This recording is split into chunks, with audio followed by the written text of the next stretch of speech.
Good afternoon, everyone. My name is LaToya Faustin with She Built This City. We are honored to have Mick Alexander from Image Wealth Consulting here with us today as we dig into the mental health portion of what it means to lead a change movement. To give a little bit of background, She Built This City has launched a pledge 50-50 equity by 2030. Within the trades specifically, I believe we could expand that in other areas, but we're focusing on the trades.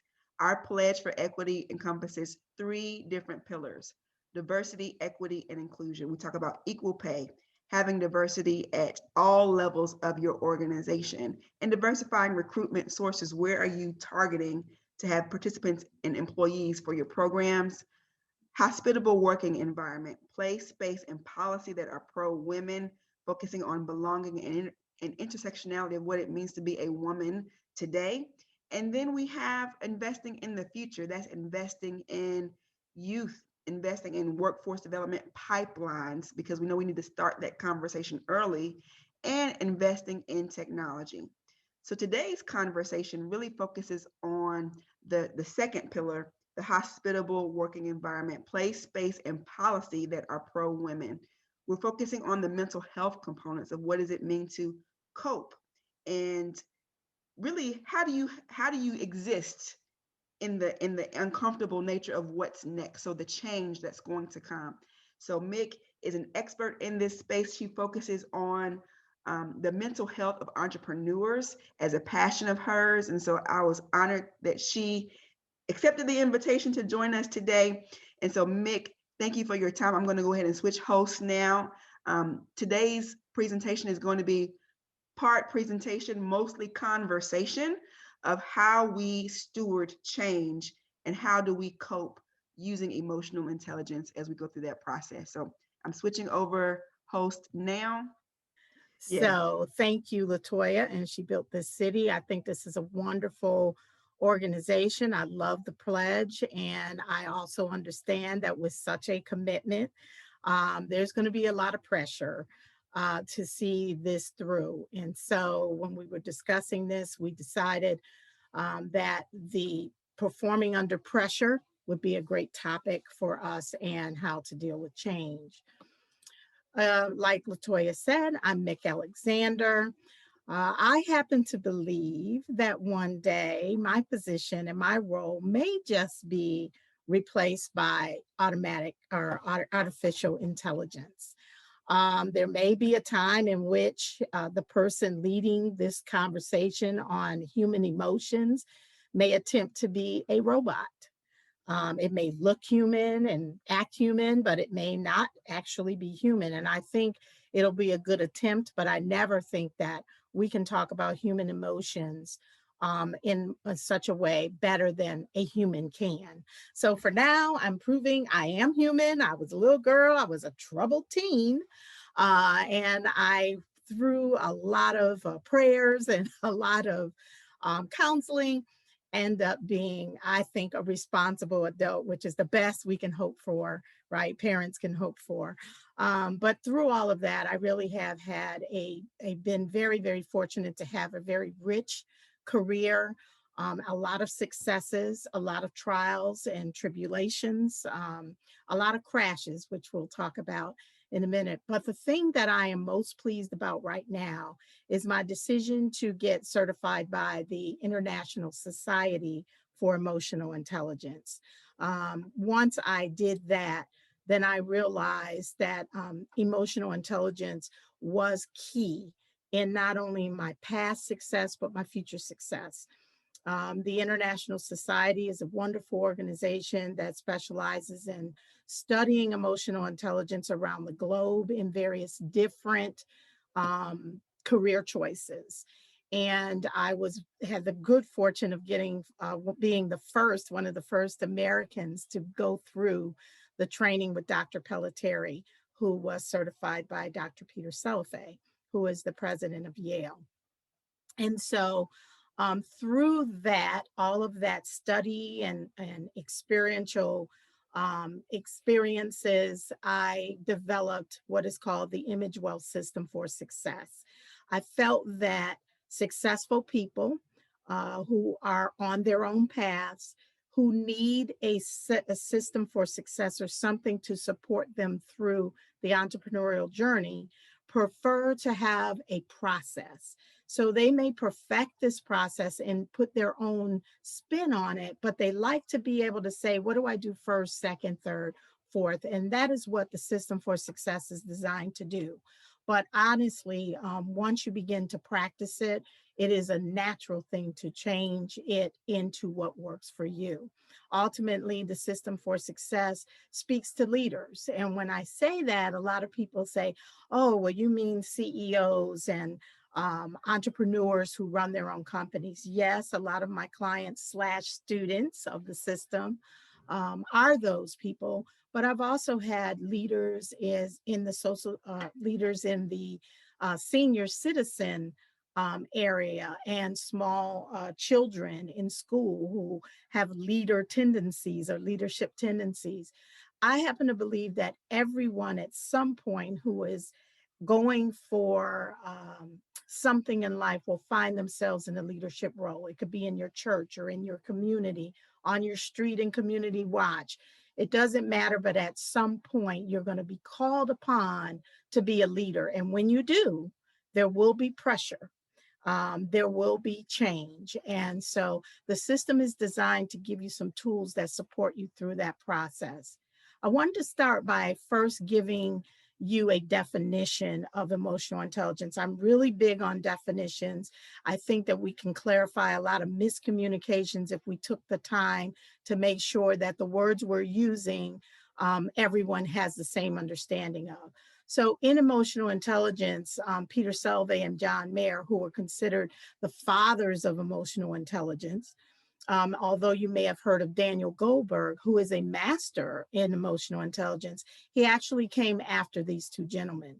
And their definition is about the ability to process information that come from our emotions and for other people's emotions.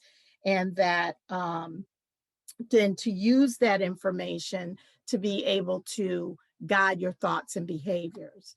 I too have a definition of emotional intelligence in the system, and that is that emotional intelligence is a practice and not a destination. It is a way of life, it is ongoing. And you may be emotionally intelligent in one area and then have challenges in another area. So it's a practice of awareness and being using the information and using that combination to make good decisions under pressure. Looking through the lens of emotional intelligence is something that I ask people who are on this journey to do. When we are entrepreneurs or leaders, typically we run into some barrier to our success or to our goal. And I'm asking to first look at that barrier through the lens of emotional intelligence, and then circle back and look at your strategic plan on how you plan to attack that. And so the system is designed to give you a tool or a series of tools that help you to do that. We don't have time to really go deep into emotional intelligence today, and that was not our intention, LaToya and I, when we talked. But I did want to let you know that emotional intelligence has the capability of measuring abilities and skills. And there was great debate for many years as to whether emotional intelligence could be improved upon. And so there's evidence and data now that support that you can improve your emotional intelligence and you can develop certain skills from abilities. And so that is an ongoing practice as well. So then we talked about pressure. So when you are a leader or when you are going for a goal, there's always some point at which pressure begins to mount. And we said, well, what really is pressure? Pressure is simply an indication that there is a lack versus abundance. If you think about it, if it's time to pay your rent or mortgage, when you have an abundance of cash, you're really not feeling too much pressure to pay that, to write that check or go online and make that payment.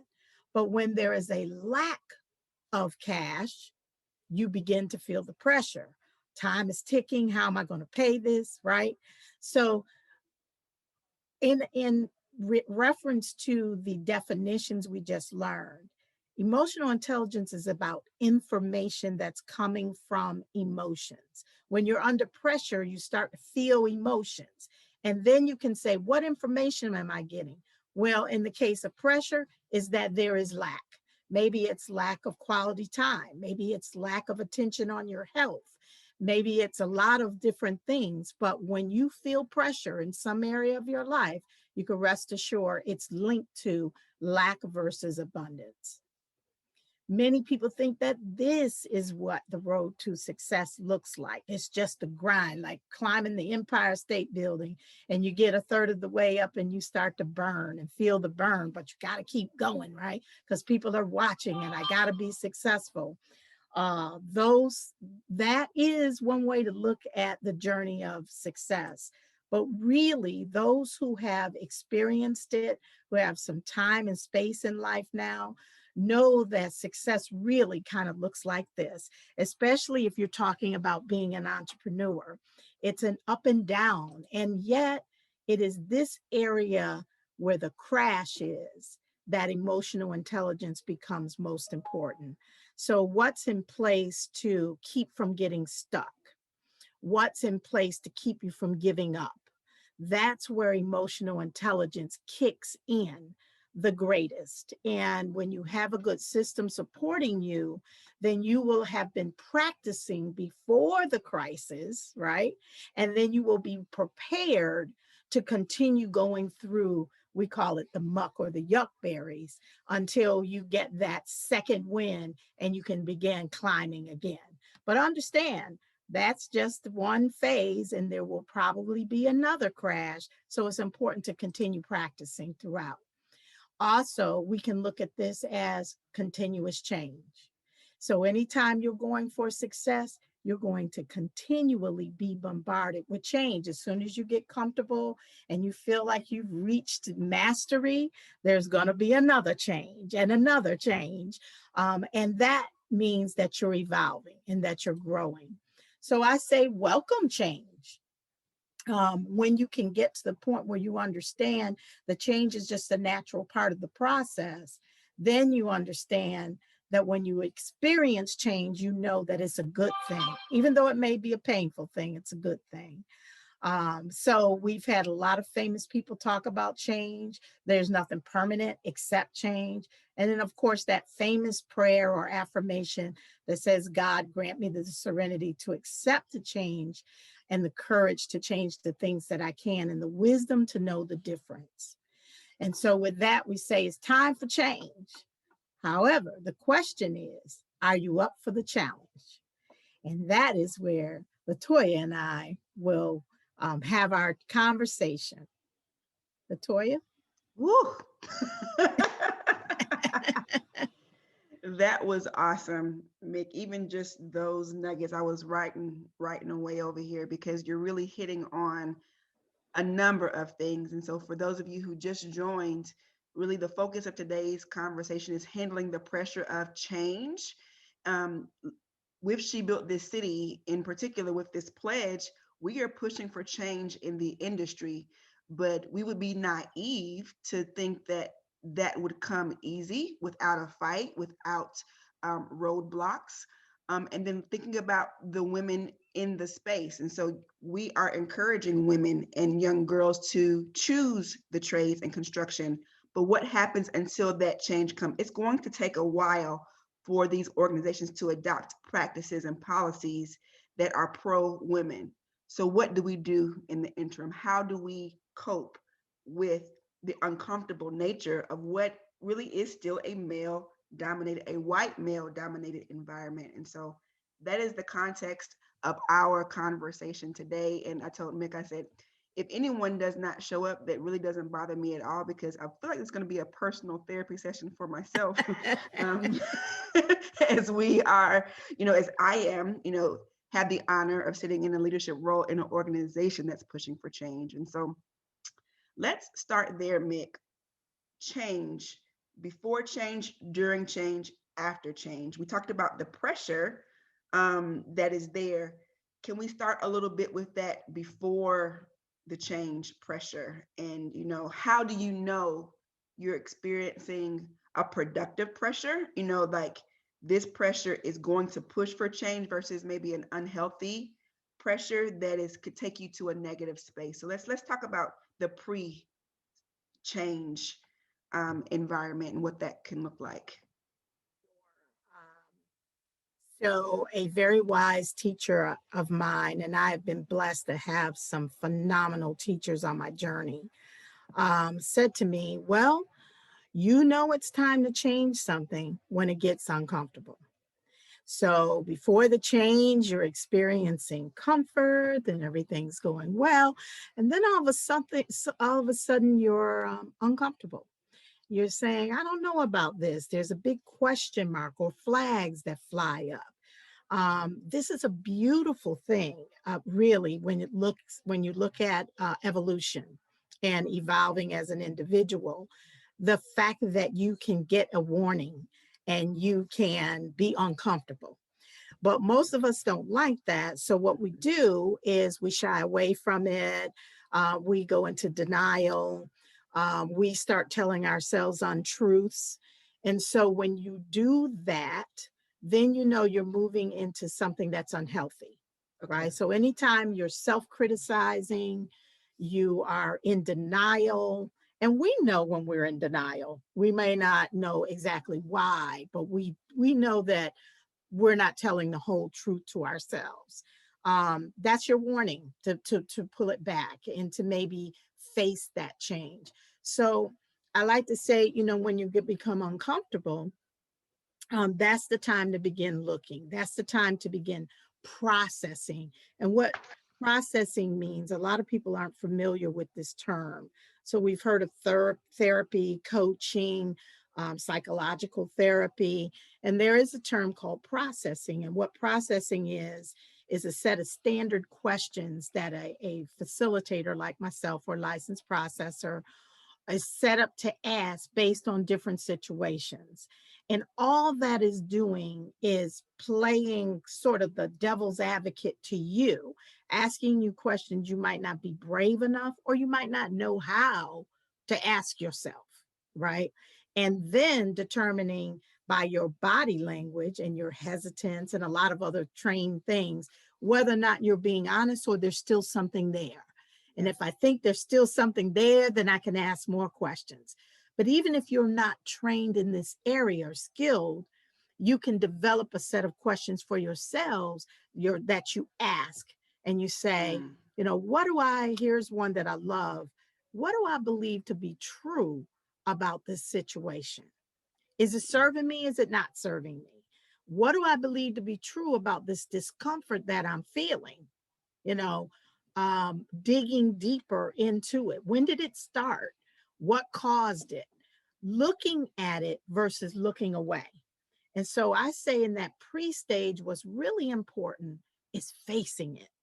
And you have a choice then. Most people buy time, or at least they think they are, by acting as if it is not happening. yeah. But with me, when it becomes uncomfortable at the first sign, I am so into change that I'm like, oh, time to look at something. It's time for me to change. When really it might not be. It just might be time for me to change a behavior within the situation I'm in, not throw the Mhm. whole situation out. But I Right. try to embrace change. So it's easy for me to make that mistake. So you don't want to do that either. Don't throw the baby out with bathwater, Right. but just sit in it. And that's the hardest thing to do when emotional intelligence is about. It is an opportunity to sit in the discomfort, and Right. that's very difficult for a lot of people to do. Oh, goodness. Absolutely. What I really liked about the distinction you said is that when the change comes, whether it goes healthy or unhealthy, is our response to it, and the questions that we begin to ask ourselves, and whether we become self critics. And I'm not going to speak on behalf of a whole population, but I feel as if women struggle with that a lot. Is Men, for whatever reason, socialization, how we're raised, um, they naturally put the blame on other people. It's like it must be something wrong with all y'all because I'm good. But I think women, we tend to focus in on ourselves. Well, what what did I do wrong? How can I improve? And there's nothing wrong with that when it stays in a healthy space. But the self-critiquing when we come to change, I feel as if that's an area I believe that I know that I can work on and at least recognize this is an unhealthy response to change that is natural. Change is going to happen. So I really like that distinction and how you can focus in on my self-talk almost is what you're saying there. Exactly. So, Toya, you had the good fortune, I like to say, of participating in a 2-hour course that I did with a 500 people. And we Mm-hmm. talked a lot about self-talk, Yes.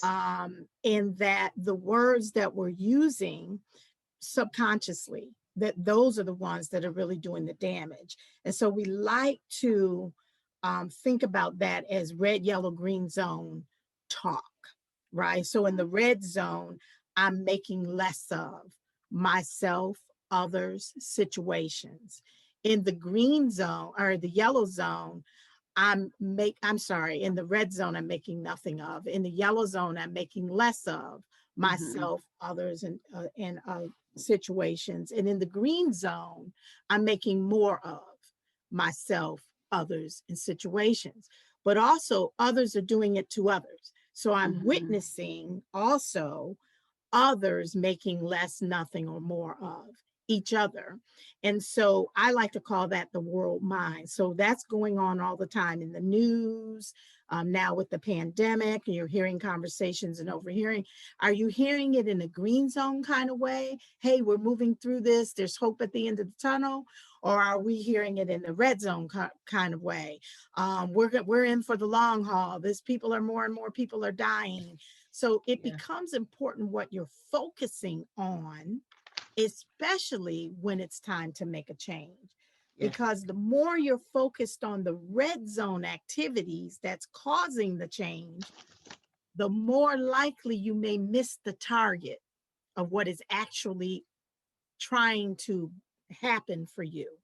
So we want to be aware of this thing, but we want to do it in a green zone kind of way. And to your point about women versus men, Mm-hmm. women are naturally evolving, they're naturally trying to do better. I don't know from a psychological point of view where that mindset comes from. If we're getting it as in drips as a child that we're Yeah. not good enough where we are, and that is pushing the cart. Oh, I have to do better. I have to do better.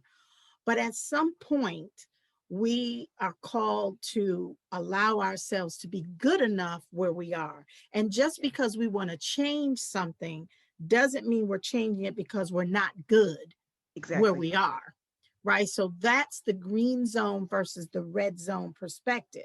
We want to change because we have a desire to do something else. And that something else may feel better and may be bigger and whatever. But by no means does it mean that where we are is a bad place or we made a wrong turn because we are there. Maybe we did, but we can Mm-hmm. still see it as a stepping stone, as a green zone experience, but we were ready to move to the next experience. So it really is a mindset, and it's a Yeah. trained mindset. Some people do it naturally, but most of us are called to practice, right? Right. To give ourselves a break. I just had a conversation before I got on this call with someone, and they were calling for me to think of something in a new way. And I told them, sometimes my hesitancy is that I don't want to lose my humility. I really pride myself on being humble as a person, on being able to extend myself to help others. And I don't Mm-hmm. want to position myself in the next thing that's going to prevent me from doing that. So that's Yes. really important to me to have the balance.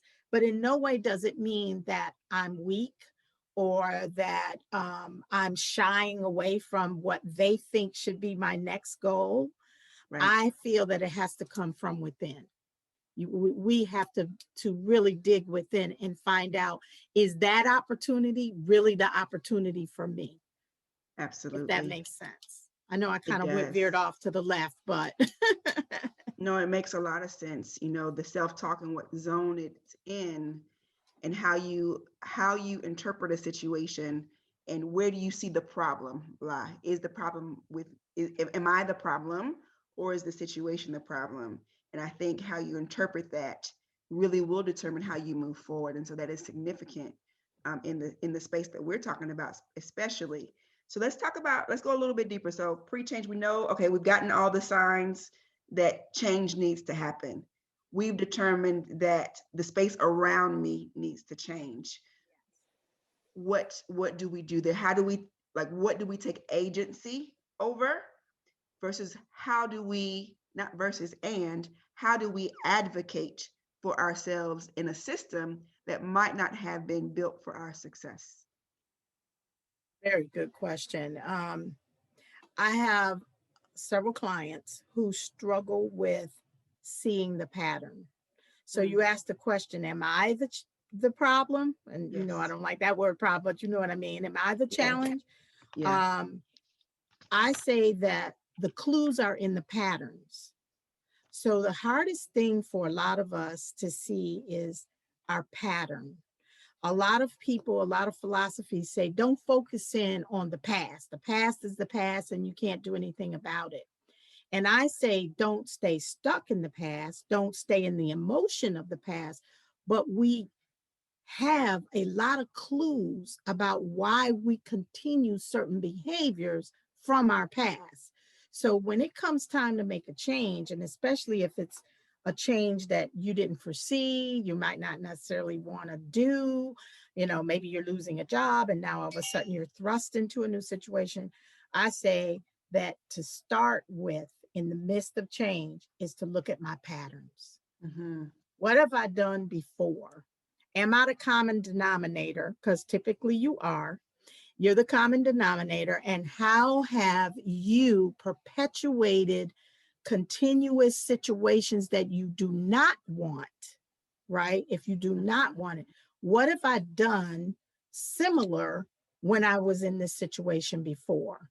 If we can Yes. identify those patterns, and it's not an easy thing, so I don't want to make it seem like it's easy.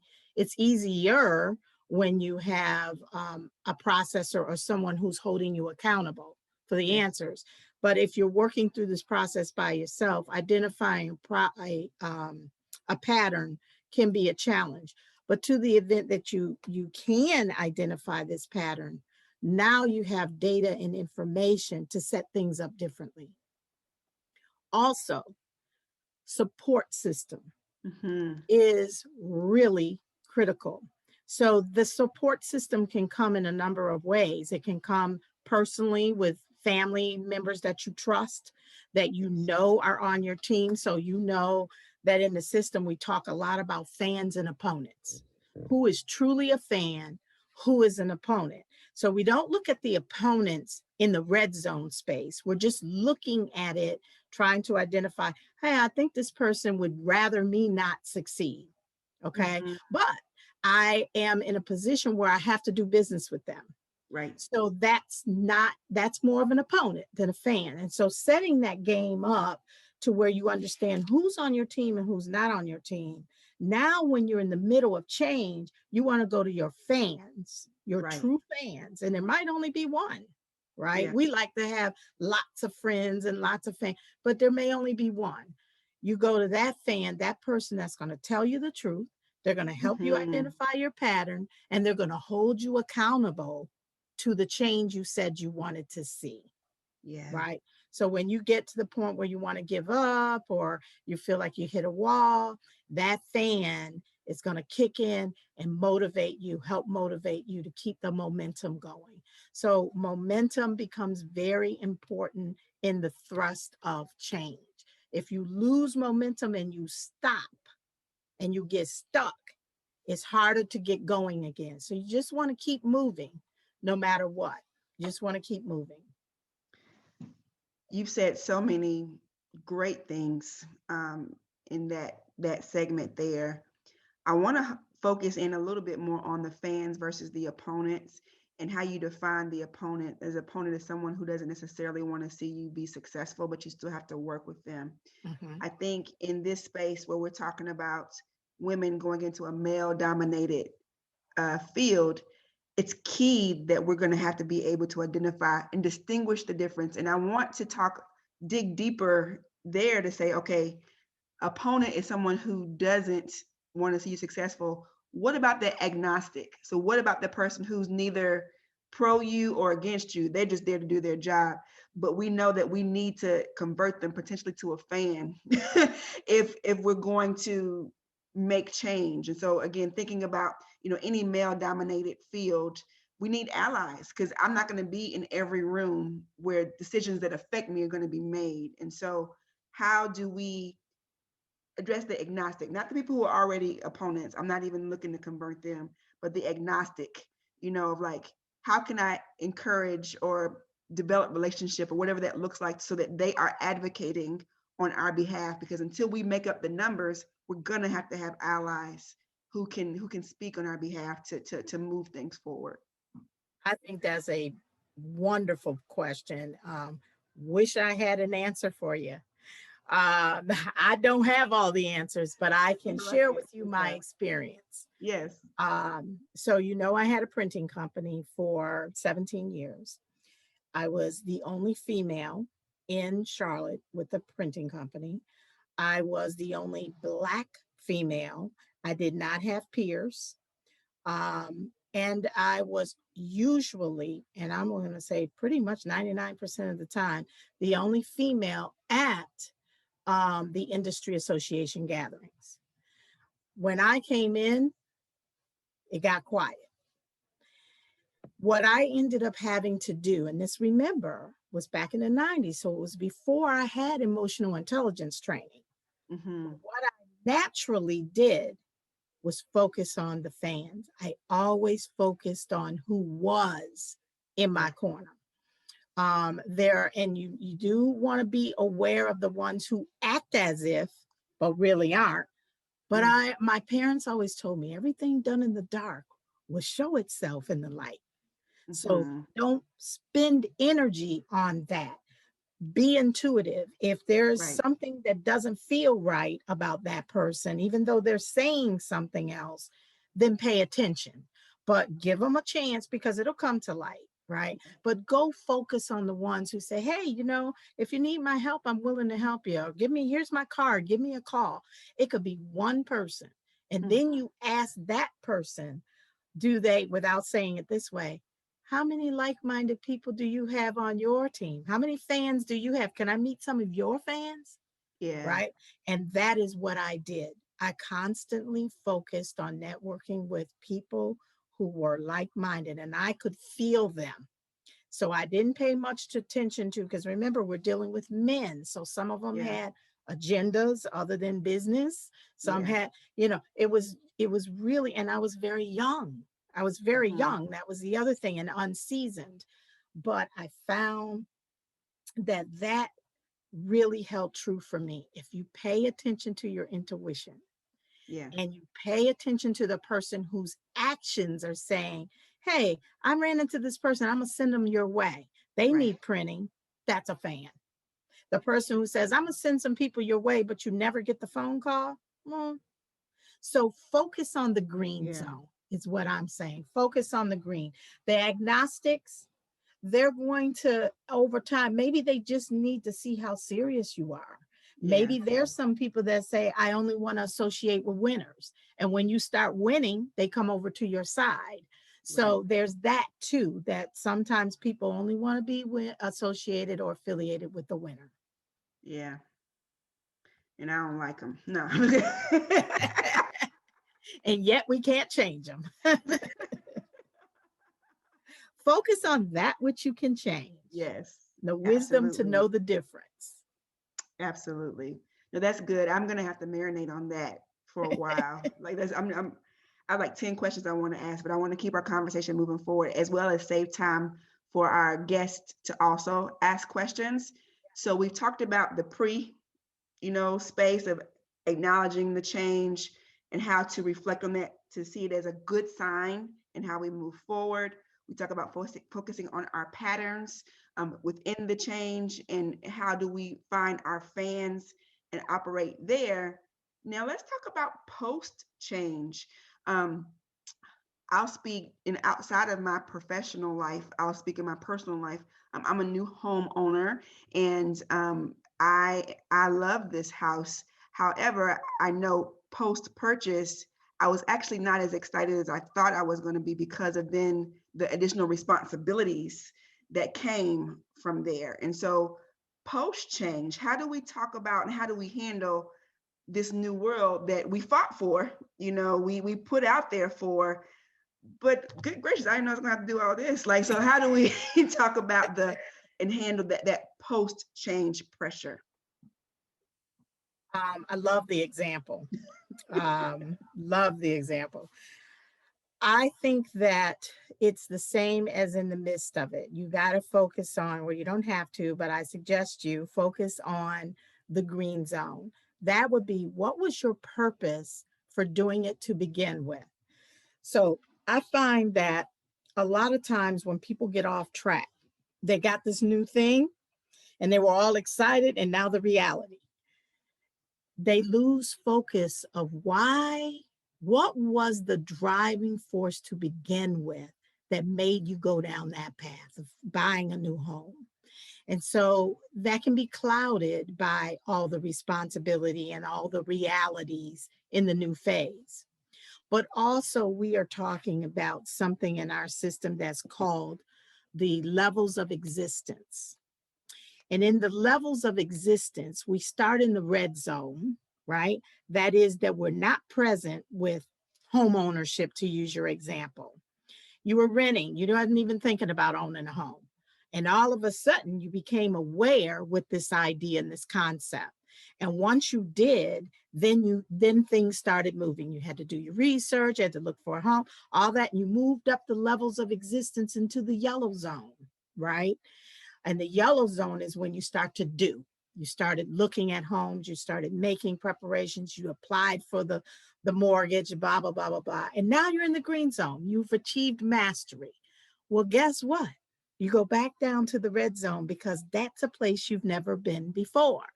So in mastery Yeah, of owning a home, now you're starting in the red zone. Oh my goodness, I got to have handyman. I got to pick up the leaves. I got to take out, and you start yeah, going up the levels of existence. I Why like that. this is helpful, if you can know that that's the process, you can Right, relax and breathe knowing you're going to get to mastery again. It's not going to always be this way. You're going to find your way on how to manage this home and all of the responsibilities that come with it, and you will find joy once you do that. That's what mastery brings you. It's a sense of joy and accomplishment, right? But hmm, it's a process. It's that picture we showed you, right? yes, So perhaps you're at the crash right now of reality, and you're right, like, I don't know, maybe I need to put this back on the market and go on back to renting, right? That's a choice. That's yes, what that crash does. It causes you to contemplate how hmm, to move forward. But once you do, then you know, I have to focus on my purpose. My right, purpose is to buy one and then I'm going to sell it in 5 years and get a second one, or maybe I'm going to get two or three, or whatever your purpose was for starting that journey to begin with. Keep that in mind. I'm big on visioning boards. yeah, I need a visual to remind me of my purpose, right? When I hmm, get off track. So maybe you can do that. That's when the fans come in. So I happen to know that your mom is a big fan. I yes, mean, no doubt this is a number one fan. yes, That's when you rely on her to say, I can't take this. This is, what did I do? Maybe I made a mistake. And she will say, no, you didn't. You did it. If it wasn't meant for you, you wouldn't have got it. Now let's carry on. Remember, this is why. That's when fans become important. So fans are important throughout the whole process. right, And I say, in another way said, we can't do it alone. Some of us are loners, like myself, yes, but never lonely and never really alone, because hmm, it's very difficult to navigate life unless you stay in one place, and that's a choice too. yeah, Um, it's very difficult to navigate when you are a leader, going back to that leadership, hmm, trying to evolve who you are by yourself. Right. There just simply has to be a support system in place. I love I love that. I love the reference to the cycle and the fact that once you achieve that goal, that new level then becomes the bottom again because it's a goal a place you've never been before. That's I right. think that applies to so many different things, like my example with home ownership, new jobs, marriages, accomplishing a goal, even a fitness goal. I think that concept of I'm in a place I've never been before, because I feel as shame can come because you're like, I worked so hard for this, I should be Yes. happier. Or like, how dare I complain because I prayed for this, or, whatever, I manifested this, whatever your thought, your faith system, your spirituality is like the shame can come. And so even in this space with advocating for change, in a male dominated industry, once you get to a space where maybe there are more women in leadership, but now it's a new space for you. You have to adjust. And I think that's just so important to just name that it Mhm. will be uncomfortable because it's a new space and we have to learn how to navigate it, but we will learn based upon previous experiences. I just think I wanted to pull that out. That's just key to understanding and be satisfied and not go back to what you felt was more comfortable. That's exactly right. You will hear some people that will say, be careful what you ask for. I really, really hate that expression. I think that what is meant for you is meant for you. And your approach to it, your position, your mindset, it really does determine how gracefully you go through the process. But no matter what it is going to be a process. And my dad always says, it's really interesting. I end up quoting him because he and I are, and I find myself quoting him all the time. So it's very interesting. He says, if it were easy, everybody would be doing it. And Mm-hmm. when you think about it, that is really the truth.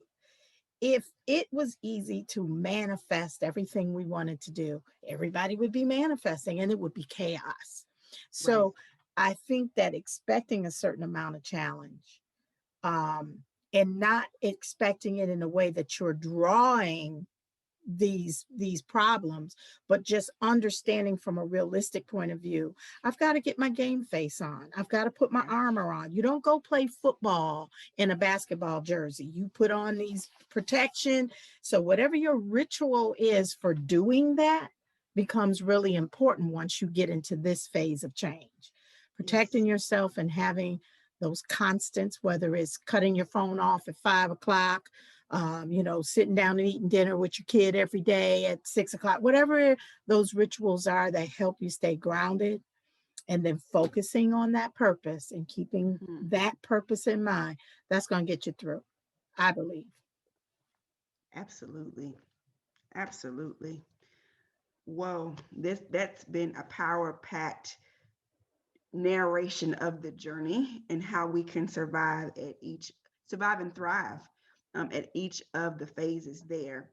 Um, I want to pause. We have a little over 10 minutes left and open up the floor for comments, questions from our participants. Feel free to come on camera and talk if you would like, or you can do through the chat. Do you have any questions, any comments, any points of clarity that you would like to ask or share here with Mick today? I know what y'all were just saying, LaToya and Mick, talking about the process. And just a comment, what came to me is we're so busy trying to get to the destination. I think that's the issue.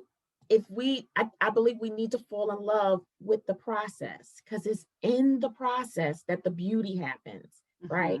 That the self-awareness of who we are in the process, the fact that we start realizing I can reach a goal, I can achieve something if I put my mind to it and decide to do it. And then when you finally get to the destination, that's the end, right? Well, Like, the beginning. right, I'm here. Right. So it's Mm-hmm. like, and I think it's almost like a letdown, because it's like you're there and you were so busy trying to get there and not realizing the beauty in who you were in achieving that goal, that when you get there, it's almost a letdown. And it's like, wow, okay, I got here, now what? Yeah. And then you realize that with each destination, it has its own set of issues. And so we're always going to be and should be trying to be in the process of getting somewhere, just knowing that it never ends. Because when you get to the destination, that's why you should always be evolving, because then it's all said and done. Like, that's it. And so we should always be trying to grow and get to new heights and re-evolving or redeveloping, because there's so much beauty in who we are in that process. And I think once we start appreciating that, we'll be able to deal a little bit better with the final destination and be prepared for it.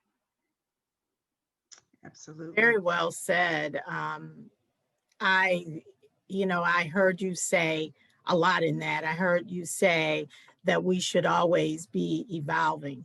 And to that, I say, to LaToya will know that that should thing probably jumped out to me.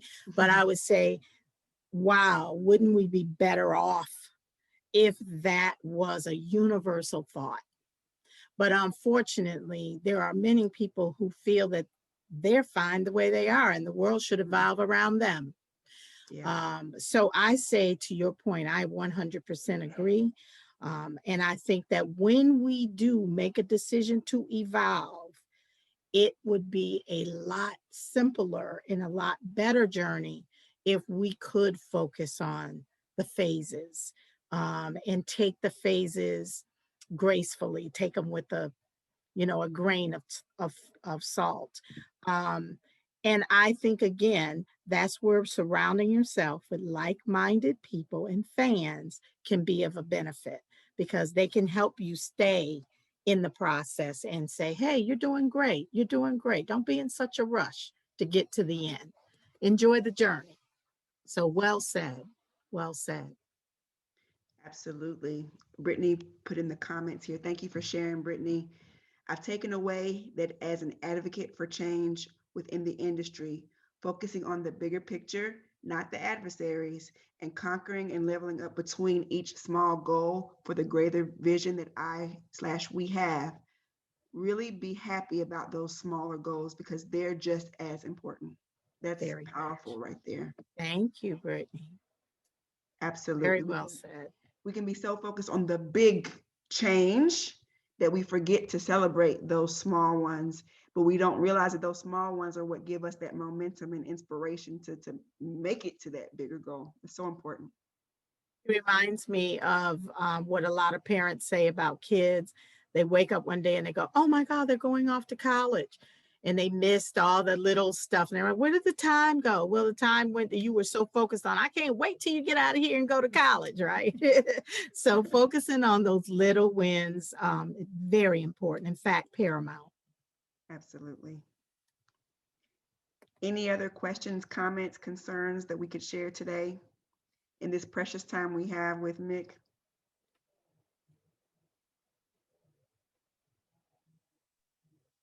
I know I'm a talker. Forgive me, LaToya.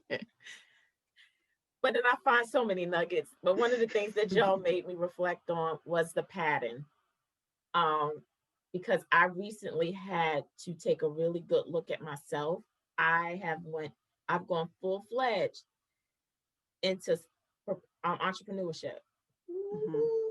I'm patting myself on the back, but it took a lot of uncomfortable and discomfort for me to get there. But I had a pattern. And that pattern was injustice triggers me Mhm. in corporate America. And as soon as I get a whiff of injustice of me as an African American woman, and you not allowing me to be who I was created to be in this space, because I can't be who I am in your space, and I got it, my pattern would just go, it would plummet. Like, I would have issues from then on with whatever organization I was with. But because I was a good worker, they didn't fire me, right? Because at the end of the day, I would always say, did I not hold you up? Did I not make you look good? because of how I show up in my work ethic.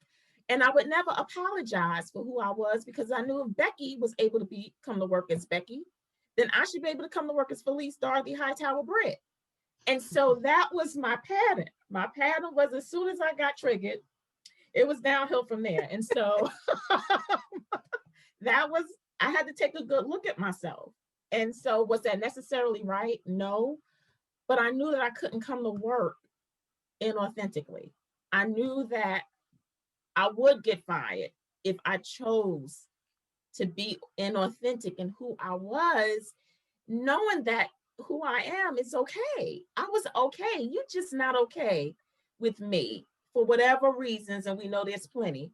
But yes, if you can look at the pattern, and that was it. My pattern was injustice. Once I was triggered, it was downhill. And so what I would do is I would look for things, right? I would look for more injustices that would just make me ridiculous. And so praise God that I never got fired, right? And I was able to make a really good exit. Yeah, to God be the glory. So I just, that stuck out to me. Thank you. Absolutely. Thank you for sharing that. It is that pattern, that self-reflection and awareness that could let us know, because I think it actually brings up a good point as we close. Like, one of the things that we're doing with She Built This City is, yes, we support women going into the trades and going into traditional established pipelines, but we're also very much aware that entrepreneurship may be, I won't use the word should, Mick, may be a path for women to experience the true freedom that they want within the space. Because again, we can't control other people. We can only control ourselves. And so we can advocate for changes within systems and structures.